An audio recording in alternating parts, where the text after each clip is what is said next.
All right, so part 2 to the 2021 Silverado alternator replacement, where we had to move the coolant fan slightly to be able to get this bolt out for the alternator, and then we're putting back on the stretch belt now.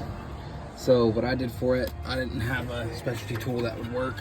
That's what I had, but it didn't work for me.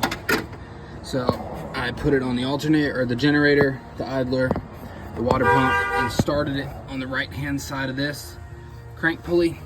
I took 4 zip ties and wrapped it around the whole crank pulley and the belt, with the belt flat to it, and then holding it, making sure it doesn't slip off of the crank nut. Rotated it very slowly, and it eventually pops all the way on there like it just did. And then you'll pop those zip ties and rotate it a couple more times. Let me get a better angle for you. I'm sorry, I'm not very good at this. Okay, so we're gonna cut those zip ties in just a second, and then I'm gonna rotate it over by hand 4 or 5 more times and put this belt on the generator in the right spot. But that's a pretty good explanation on how you put it on. Again, you put zip ties right there, holding the belt on it flat.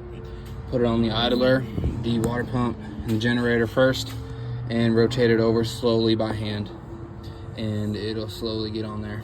For some reason, Chevrolet decided with these 6.2s to not use the tensioner assembly, even though it's built onto this housing where it can be bolted onto it. It's a stretch fit on this model. Make sure that you get a belt that is labeled as a stretch fit. If you don't, it will pop. I promise you. I just did it.